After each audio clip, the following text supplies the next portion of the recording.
кронах дождевых лесов Борнео и Суматры живут существа, чей образ жизни выглядит как вершина философии неспешности. Знакомьтесь, лесные люди. Именно так с малайского переводится слово орангутан. И это не просто красивое имя. К людям эти ребята имеют самое прямое отношение. Наш общий предок, проконсул, от которого произошли все человекообразные обезьяны, вместе с гориллами, шимпанзе и нами, орангутаны входят в гоминиды, группу приматов, которые прокачали свой интеллект на максимум. Орангутаны – единственные крупные человекообразные обезьяны Азии. Все их родственники по клубу обитают в Африке, а они выбрали тропические леса Юго-Восточной Азии. Науке известны 3 вида орангутанов – борнейский, суматранский и тапанульский, описанные относительно недавно. Все они крупнейшие древесные млекопитающие на Земле. Самцы борнейского вида могут весить до 90 килограммов, но даже с такой массой почти никогда не спускаются вниз, предпочитая передвигаться по верхнему ярусу леса. Самки гораздо легче,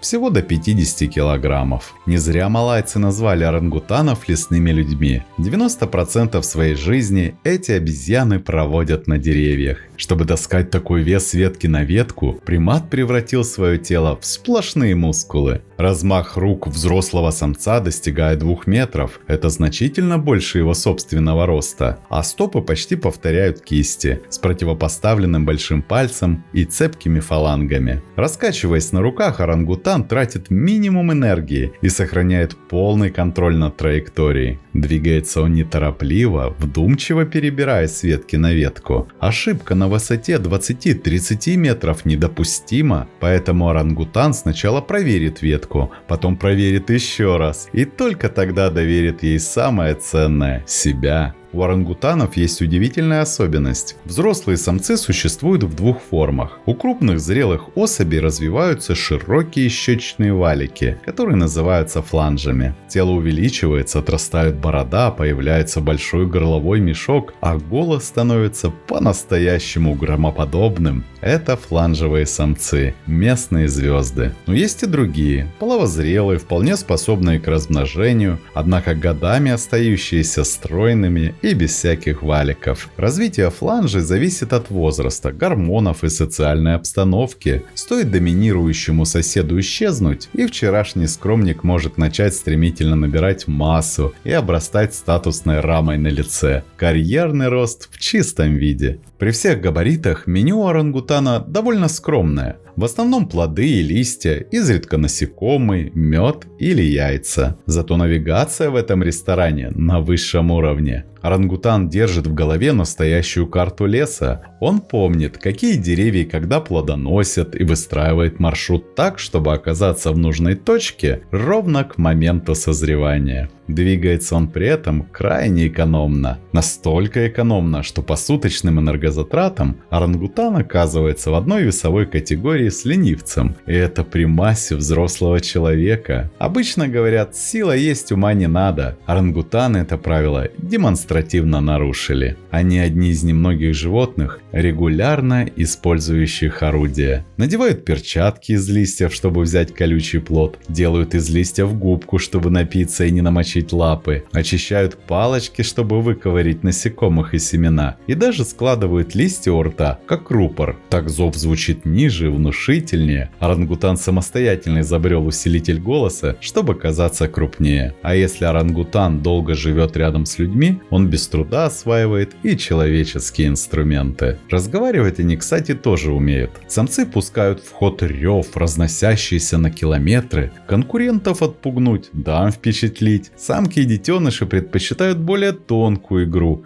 Жесты, позы, мимику, десятки оттенков голоса. Ученые, наблюдавшие за орангутанами в дикой природе, насчитали больше 1000 коммуникативных сигналов. Причем общаются приматы с явным удовольствием. Иногда подхватывают реплику еще до того, как собеседник договорит. Еще они выбирают подходящее дерево, сгибают и переплетают ветки в прочную платформу, а сверху укладывают мелкие ветви и листья. Получается вполне приличный матрас. Особо взыскательные добавляют подушку, а в дождь сооружают навес или просто накрываются большим листом, как зонтиком. Врожденным этот навык не является. Молодые орангутаны учатся строительству годами, наблюдая за мамой. Полноценный курс архитектуры в кронах. Кстати, именно такие гнезда помогают ученым считать орангутанов. Саму обезьяну в густом лесу заметить почти невозможно, а вот спальные платформы держатся долго и хорошо видны с маршрутов и с воздуха. А в 2024 году история одного орангутана заставила науку пересмотреть представление о способностях животных. В национальном парке на Суматре исследователи наблюдали за самцом по имени Ракус. У него была открытая рана на морде. И Ракус сделал нечто поразительное. Нашел конкретное растение, которое местные жители веками использовали как противовоспалительное и болеутоляющее. Разжевал листья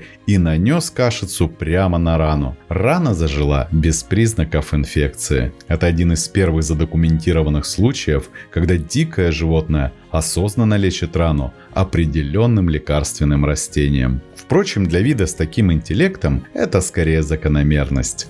Орангутаны понимают причинно-следственные связи, решают сложные логические задачи, а в неволе осваивают общение при помощи знаков и символов. Секрет в невероятно долгом детстве. Детеныш остается с матерью до 7-8 лет, и это один из самых долгих периодов взросления среди всех животных, не считая человека. Все это время орангутенок учится, какие сотен плодов съедобны, где и как они созреют, как построить гнездо, как вскрыть скорлупу и как использовать инструменты. Получается огромная библиотека знаний, которая передается не через гены, а через обучение. То есть у орангутанов есть своя культура, переходящая от поколения к поколению. Ускоренный курс взросления тут невозможен. Учебная программа тропического леса слишком сложна. И только когда детеныш освоит ее от А до Я, мать отпускает его в самостоятельную жизнь. Если уроки не прогуливались, впереди у него 30-40 лет жизни в кронах азиатских деревьев. И характер у орангутанов на редкость миролюбивый. Этим и пользуются не самые приятные представители нашего вида. Несмотря на охранный статус, браконьеры забирают детенышей на продажу. Но главная беда — вырубка лесов под плантации. Орангутан не может жить нигде, кроме крон, которые его кормят и укрывают. А размножается он крайне медленно. Самка за всю жизнь успевает вырастить лишь несколько детенышей, и каждая потеря почти невосполнима. Результат печальный. За последние десятилетия численность орангутанов сильно сократилась, и все три вида сегодня находятся под угрозой исчезновения. Но есть и хорошие новости. Десятки центров реабилитации выхаживают осиротевших детенышей и учат их тому,